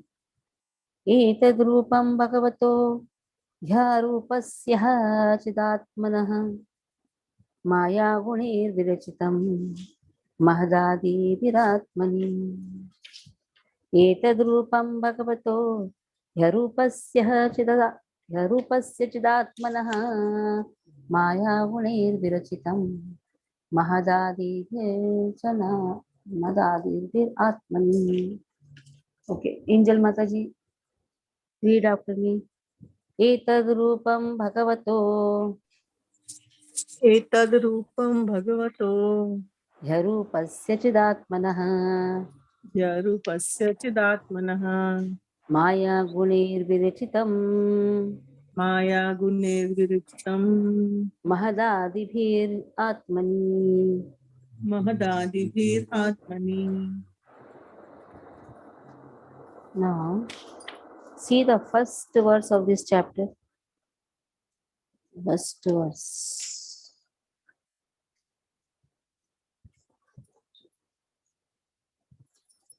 Mahadadibhi has come. Jagruhe Paurusham Rupam Bhagavan Mahadadibhi. Jagruhe accepted. Paurusham Rupam Plenary incarnation as Purusha incarnation. How? Bhagavan Mahadadibhi along with Mahatattva. What is here given? What is given here? Maya Gunair Virochitam Mahadadibhir Atmani. That means he has accepted the ingredients of matter. He has appeared along with the ingredients of matter. Etad Rupam Bhagavato Jagruhe Paurusham Rupam. Are we able to see some connection? Jagruhe Paurusham Rupam Etad Rupam Bhagavataha. In this way, he has accepted. Now, what he has accepted has been described. Now the conclusion is given. Etad Rupam Bhagavato. In this way, Yarupasya Chidatmanaha. Yes, he has accepted certainly. Arupasya, he has no material form. Though he has appeared along with all the material qualities, or the ingredients of matter, he has appeared along with all the ingredients of matter, he has no material form. Arupasya Chidatmani is completely Chidatmani, is completely transcendental. Maya Gunai Virachitam Mahadadibhi Atmani. So he has come along with all this Mahatattva. He has come. That is material universal form is Mahatattva. Material universal form. Lord has appeared in two ways. One is spiritual universal form, Purusha Avataras. Material universal form for the less intelligent people. So this Mahatattva when expands into gross and subtle, earth, water, fire, air, ether, it's all gross, subtle. Man, Buddhi, Ahankara and Pradhana, that is all subtle. So now a common man or a less intelligent man, when he sees this universe, that is material universal form, or this universe, which is made up of two combinations, but he is not able to see the subtle, but he is able to see the gross. He considers this universe to be Virata Rupa. He considers this universe itself to be Lord. He, what he does, he tries to, like attributes of this universe, he tries to relate it with Lord. Like when you see a cloud, you say the sky is blue. Generally we teach these children, sky is blue. It is wrong. Sky is not blue. Cloud is blue. Attribute of the cloud has been given to the sky. Sky is not having cloud. Sky and cloud are two different things. Air contains cloud. Air contains dust. Cloud is not there in the sky, because when you fly in your When you fly, you see the clouds down. That time you see sky up and the clouds are down, and you are flying in the plane. So what we see from down is sky seems to be blue. That means the attributes of the cloud has been given to the sky. In the same way, the attributes of the universe seems to be like God for a less intelligent person. So it is to enable, why? So the whole conception of the Virat universal form as appearing in the material world is imaginary. It is to enable the less intelligent and the neophytes to adjust to the idea of Lord's having form. But factually, the Lord has no material form.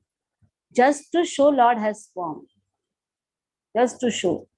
But then Lord doesn't have this form, this material form. That is why two things has been manifested: spiritual universal form, material universal form.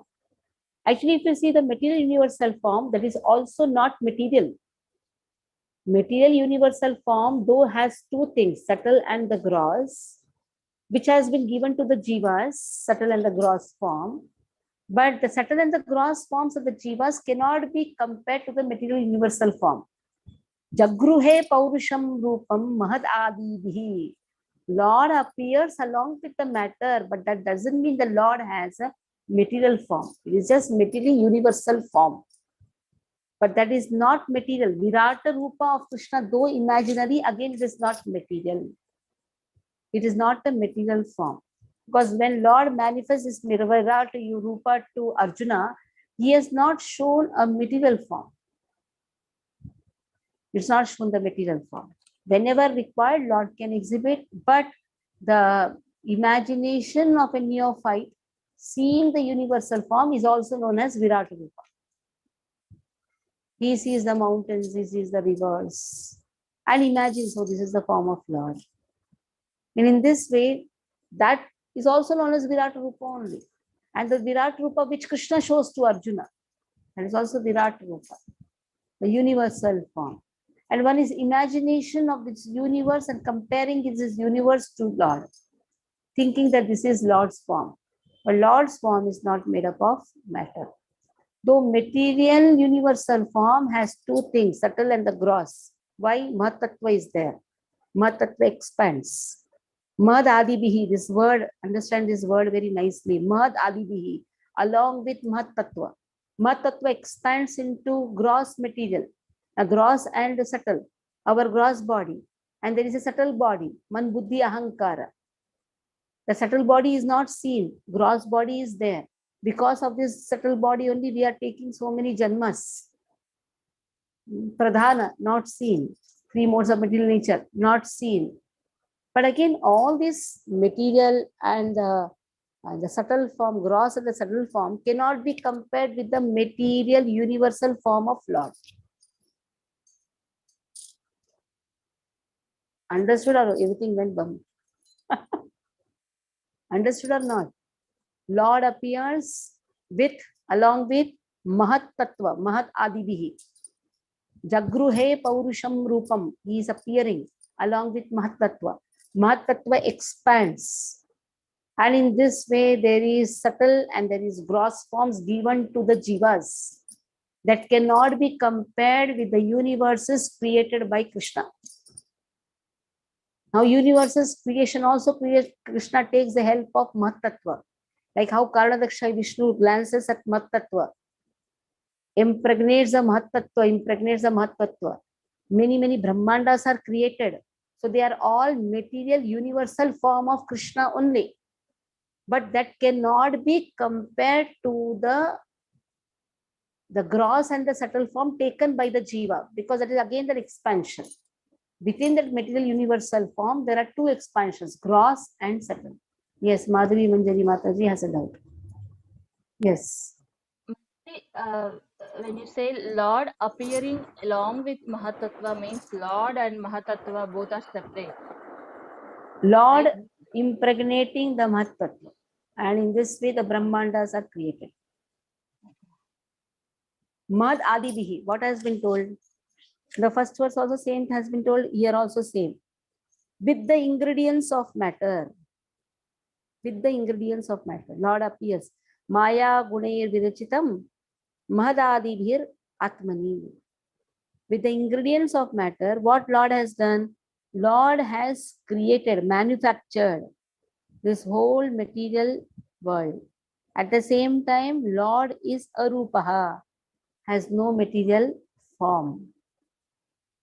So that material universal form, though material universal form, is not the same as the gross and the subtle form body of ours. Material universal form is there.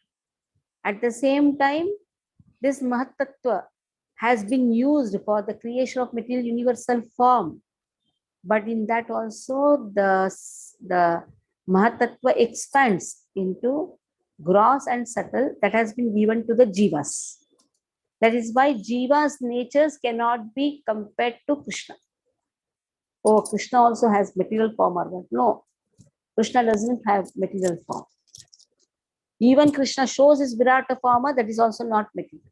The imagination of the atheistic seeing the universe, that is also not a material, though he may relate this material to the Supreme. But anything you relate to the Supreme is not material. Okay. Read the purport, more you'll understand. Okay. Who will read? Aruna Mataji, you read. Hare Krishna. The conception of the Lord known as the Vishwarupa or Virat Rupa is particularly not mentioned along with the various incarnations of the Lord, because all the incarnations of the Lord mentioned above are transcendental and there is not a tinge of materialism in their bodies. There is no difference between body and self as there is in the conditioned soul. The Virat Rupa is conceived for those who are just neophyte worshippers. For them, the material Virat Rupa is presented and it will be explained in the second canto. In the Virat Rupa, the material manifestations of different planets have been conceived as his legs, hands, etc. Actually, all such descriptions are for the neophytes. The neophytes cannot conceive anything beyond matter. The material conception of the Lord is not counted in the list of his factual forms.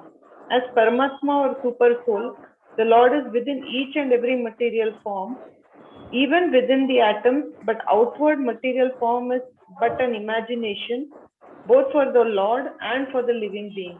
The present forms of the conditioned soul are also not factual. The conclusion is that the material conception of the body of the Lord as Virat is imaginary. Both the Lord and the living beings are living spirits and have original spiritual bodies. So in the body, two souls are there. One is oneself and the super soul.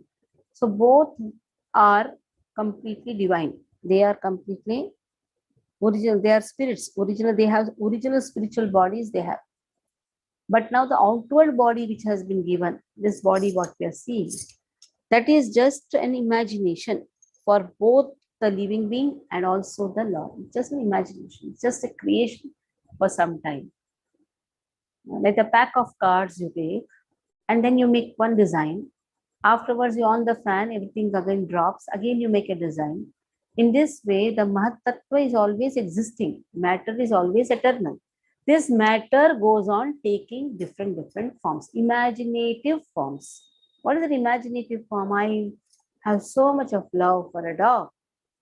I was going on imagining the dog, and I left the body, and accordingly, I got a dog's body, imaginative form. Yam yam vapi smaran bhav. What is smaran?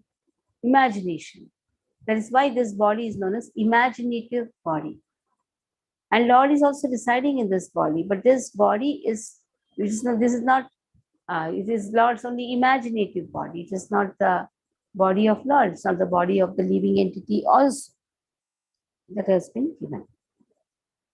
So these two types of universes. One is spiritual universal form, two forms which Lord takes. For the spiritual universal form, three Purushas.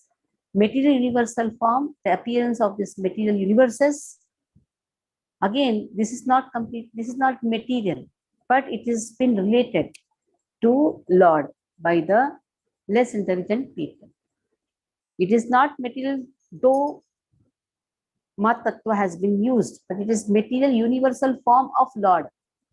Understand it very nicely. It is a material universal form of Lord. Within that, that Mahat Tattva has been divided into subtle and gross, which has been given to the Jivas. So what is the meaning of material universal form? The Mahat Tattva. They are not just temporary. They are not just imagination. They are always eternal, which expands into two. That is subtle and the gross. And this gross appears in different forms, which is an imagination. And sometimes somebody sees some form and considers that person as God. That is again an imagination. There are many gods in the market. So somebody considers that form to be God. Again, that is an imagination. They're all imaginative for the less intelligent people. So the comparison is given in the 31st verse. Yatha navasi meghaugo renurva parthivo nile evam drishtir drishyan evam drishtan drishyatvam aropitam abhudibhi yatha nabhasi meghaugo renurva parthivo nile evam दृष्टरि एवं दृष्टरि दृश्यत्वम् आरोपितम् अभूतिभिः. Okay, Sanjay Prabhu, read the verse. I'll read you chant. Yatha nabhasi meghaugo. Because of battery constants. Yeah. Yatha nabhasi meghaugo. Yatha nabasi megho. Meghaugo. Megho. Renurva parthivo nile. Renurva parthivo nile. Evam drishtari drishyatvam. Evam drishtari drishyatvam. Aropitam abudibhi. Aropitam abudibhi. Buddhibhi. Abuddhibhi. Yatha nabhasi meghaugo. Yatha nabhasi megha ogha. Megha ogha has two words. Megha ogha, the mass of clouds. Nabhasi, in the sky. Renuva parthiva anile. Anile means air. We have this word anile. Where is this word anile coming in Bhagavad Gita? Anile. Bhumira ponalo vahi. Bhumira ponalo anila. Who answered? Who answered? Mohit Prabhu. Very good. So anilaha means air. This air has muddiness or the dust. In the same way, actually, air also has a cloud. But the intelligent people say sky is cloudy and air is dusty. Actually, they both are carried by the air. So, evam drishtari drishyatvam. It seems like this to the seer. For the purpose of seeing, he is seeing like this. Aropitam abuddhibhi. In this way, less intelligent people, aropitam, they imply like this. For the purpose of seeing this drishtari, what is he seeing? He is seeing that this cloud and the dust is there in the this cloud is there in the sky, and the air is dirty. Air is not dirty. Air is carrying this cloud and the dust. How can air be dirty? Dirtiness is there on the dust. That the qualities of the dust has been implied onto the air. मतलब ना air polluted है. Air polluted नहीं है. Air is carrying pollution. Air is not polluted. One of the 5 important elements, one is air. Matter is eternal. Eternity is not never polluted. Understand this, very important this is. Sometimes you say air kitna polluted hai. Air is not polluted. If you say air is polluted, that means you say matter is polluted. Matter is always eternal. Matter is not polluted. When this pollution is there in that air, we imply the qualities onto the matter. In the same way, when we see this universes, this matter, we imply the qualities of matter onto the Lord and think that Lord also has a material form. Lord doesn't have a material form. When Lord appears, people see the matter and imply the matter or imply the qualities of matter onto the Lord. Lord appears like Manusha. Then they think that, okay, Manushya Rupa is Krishna, so Lord is also one of the Manushya. No. Lord is completely transcendental. Angel, read the purport.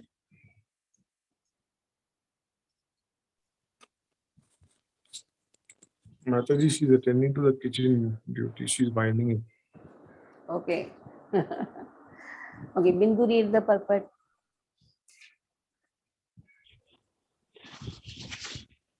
Hare Krishna Mataji. It is further confirmed herein that with our material eyes and senses, we cannot see the Lord, who is all spirit.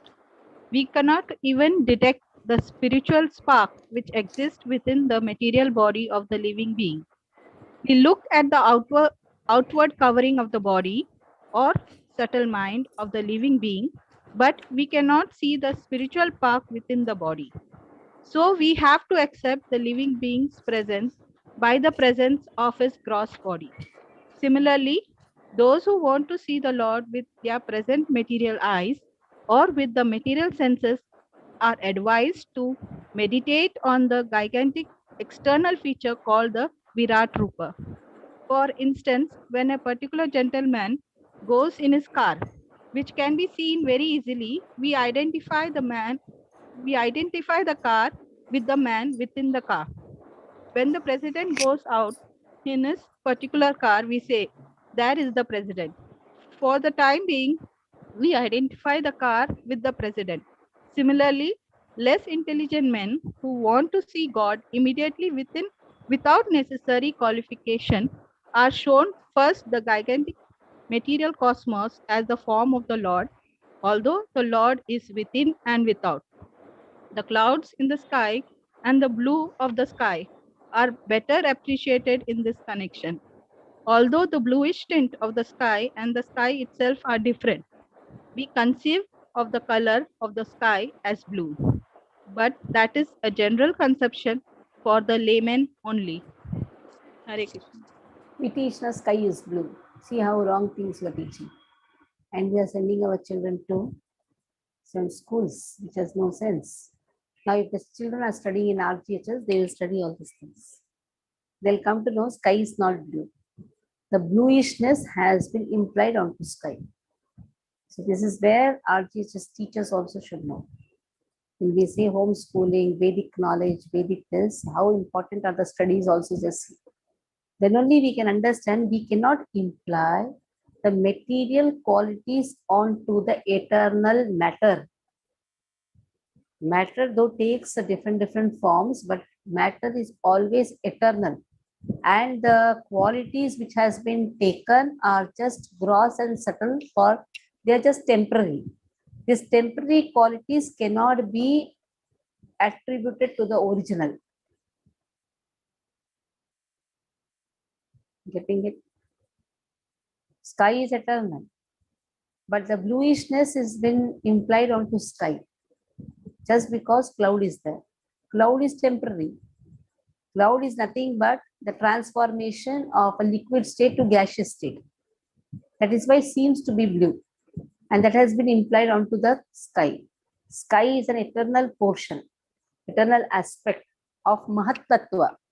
So when Mahat Tattva expands and takes variety forms, these variety forms are again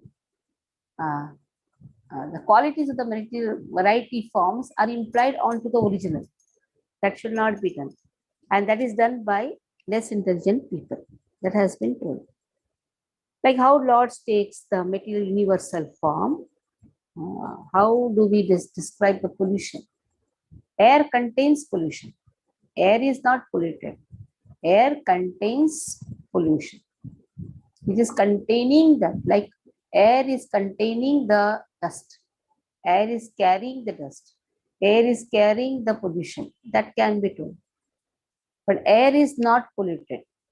Or you can say it's not a you cannot say that air is polluted. Air is never polluted. It is containing. That can be removed also.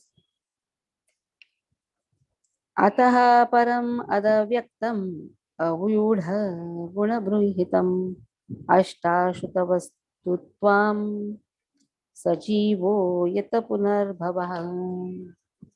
Ataha param yadavyaktam avyudha gunabruhitam adrushtashrutavastutvat sajivo yat punarbhavah. Mohit Prabhu, read the verse. Arjun. Atah param yad avyaktam. Atah param yad avyaktam. Avyudha guna brahmitam. Avyudha guna brahmitam. Adrashta shruta vastutvat. Adrishta shruta vastutvat. Sajivo yat punarbhavah. Sajivo yat punarbhavah. Ataha param yad avyaktam. Beyond this, there is unmanifested form. Beyond what? Beyond material spiritual form, there is material universal form. There is spiritual universal form, isn't it? Beyond material universal form, there is spiritual universal form. And that is three Purushas. In the same way, when we compare this Jiva's gross and subtle, beyond gross, there is subtle. And that is why this subtle becomes the cause of our going on taking again and again birth. So beyond this gross conception of form is another subtle conception of form, which is without formal shape and is unseen, unheard, unmanifest. The living being has his form beyond this subtlety. Otherwise, we could not have repeated birth. So wherever you take two forms, material form, subtle form, but now we cannot compare Jiva's material and subtle with Lord's material manifestation and spiritual manifestation. Lord's material manifestation is also spiritual only. Material universal form is a gross what you're seeing. Behind that, there is a subtle, that is spiritual universal form. Now, when we see for the Jivas, there is a gross body. Beyond this gross body, there is a subtle body. And this subtle body is the cause of repeated birth and death. Okay. Tadi Mataji, read the perfect. As cosmic manifestation is conceived as the gigantic body of the Lord, so also there is the conception of his subtle form, which is simply realized without being seen, heard, or manifested. But in fact, all these gross or subtle conceptions of the body are in relation with the living beings. The living being has his spiritual form beyond this gross material or subtle psychic existence. The gross body and the psychic functions ceases to act as soon as the living being leaves the visible gross body. In fact, we say that the living being has gone away because he is unseen and unheard. Even when the gross body is not acting, when the living being is in sound sleep, we know that he is within the body by his breathing. So the living beings passing away from the body does not mean that there is no existence of the living soul. It is there. Otherwise, how can he repeat his birth again and again. The conclusion is that the Lord is eternally existent in his transcendental form, which is neither gross nor subtle like that of living being. His body is never to be compared to the gross and subtle bodies of the living beings. All such conceptions of God's body are imaginary. The living being has his eternal spiritual form, which is conditioned only by his material contamination. Hare Krishna. Even now here in this verse, Prabhupada says, even beyond the subtle body, there is a spiritual body for every jiva, which is unheard, unseen. So that has been spoken. Okay, here we'll end. Doubts? For asking doubt, you should understand the subject also. So as and when we study, we'll understand. Okay, Vrindavan Mataji. She understood the subject. That is why doubt is there. No, Okay. Mataji, I did not understand. Still, I'm asking. Mataji, this particular sentence I didn't understand. Like, beyond this gross conception of form is another subtle conception of form which is without formal shape and is unseen, unheard, and unmanifest. That is our spiritual body. What has been spoken here is a spiritual body, which is without formal shape, that is without any material form. Here, every jiva has a spiritual form. That has been emphasized here. What is Why being spoken unmanifest? here? Unmanifest. It's not yet manifest. We are not able to see that. It's unmanifest. Not seen by the eyes, by our eyes. With these eyes, we cannot see our spiritual form. Beyond gross, beyond subtle is a spiritual form which does not have a formal shape. Your formal shape refers to any material shape. Formal, when we say formal dress, that means like a formal shape. That is not decided. Formal means decided. It's not decided. It's only decided by Krishna, which is unmanifest, which we cannot even understand. It suits every rasas, different types of rasas.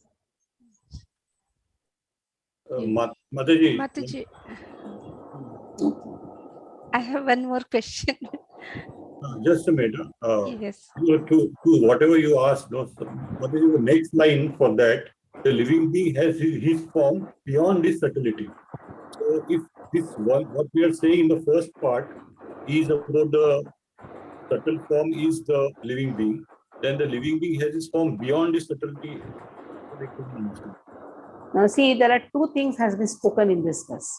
One is about the subtle body because of which there is repeated birth. And one is there is a form which cannot be seen. Two things has been spoken. If you see this verse very nicely. Two things. The sa jiva yat punarbhavaha adrishta vastutvat. Here the subtle form has been told. There is man buddhi ahankar, which we cannot see. Ataha param. When param has been told, that is param means that is our original form. We have been deviated from the original form because we have perverted all our consciousness in a different thing, in the matter. That is why there is another subtle form because of which we are going and taking the birth. Thank you. Okay, Madhvi Mataji. You have any doubt? Yeah. Mataji, I still have one question. May I? Mataji, like here, it's so clearly in Srimad Bhagavatam, it is mentioned that Krishna is the source of all incarnations. Then why is it that in other sampradaya we have Vishnu depicted as the source of and Krishna as one of the Garbhodakshai Vishnu, we are told, no? Garbhodakshai Vishnu also seems to be the source of all incarnations. Then why Krishna is depicted as one of the incarnations there? There's nothing wrong with that limited understanding also. Nothing wrong, at least. Okay, Garbhodakshai Vishnu is the source of all incarnations, where Krishna is also appearing as one of the avatara. But Bhagavatam says Krishna is avatari. Krishna is Bhagavan. Yeah, Krishna. So with the intelligence, if this much is also understood, that is also not a problem.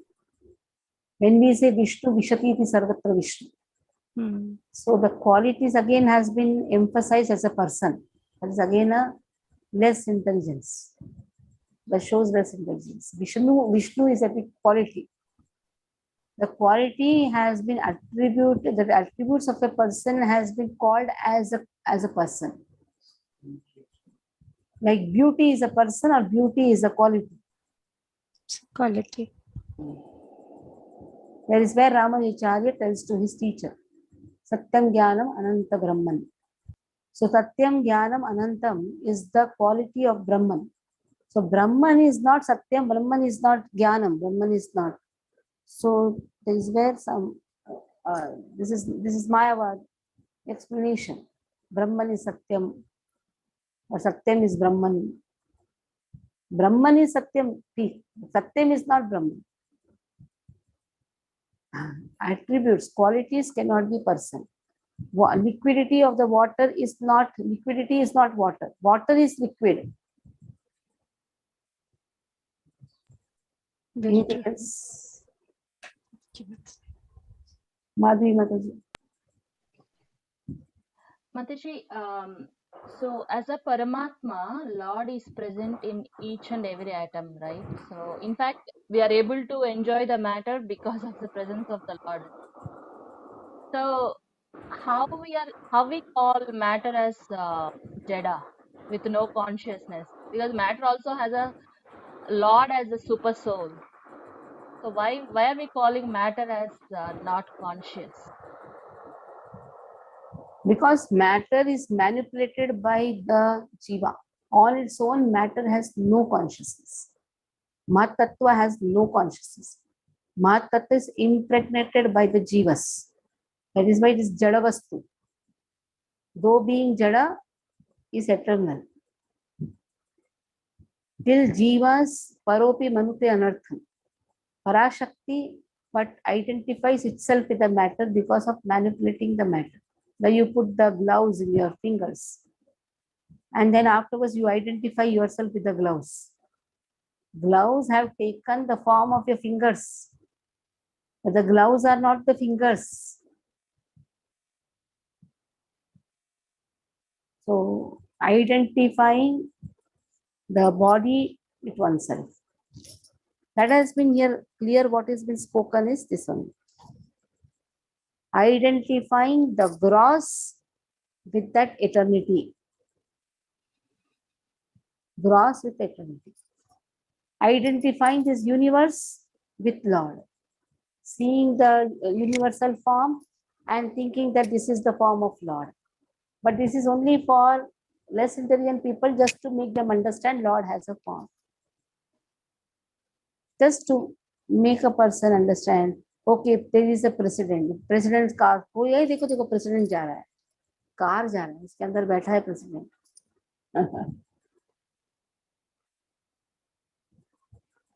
Okay, any other doubt? Thank you, You have to go on reading this. Yes, wait for it. Mataji, in the 25th verse, in the purport, it is written that his father's name Vishnu Yasha, a learned Brahmana, and the village Sambhala is also mentioned. Which is the word in the verse which mentions the name of the village, Mataji? That has been given in the Bhavishyat Purana. Whenever you are getting some extra information, that is from the Bhavishyat Purana. Okay. Mataji, if I may add, village Sambhala is also referred to in the Tibetan line as Shangri-La. Shangri-La is heard very often. So, and it is supposed to be a place where all the people are fully enlightened.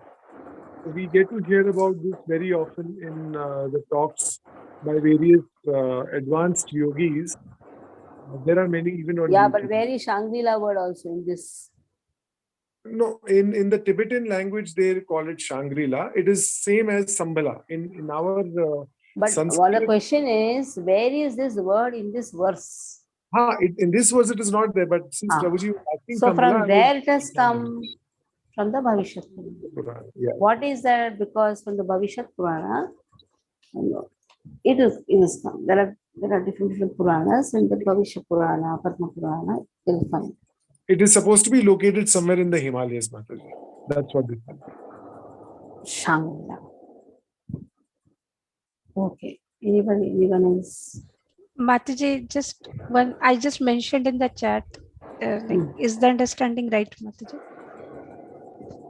Let me see what is it.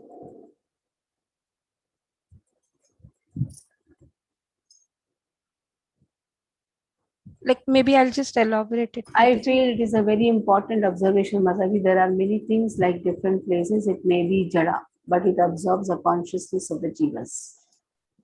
Is this how it functions, Mataji? What? Like there are so many places, for example, a theater, mountain, forest. It may appear jada, but that is then, a paropi manute anartham, na? It is, he is identifying himself with that jada. It affects the consciousness. yes. That is how. Like, are we affecting the consciousness of the place, like by staying No. there or by doing certain No. activities? No. The place affects our consciousness. There is no consciousness in jada. So the place is not jada as such, like mountains, Place, forest. no. Place is not jada. Place is jada. That affects our consciousness. Now the jada can be having different gunas. There are gunas there in the atmosphere.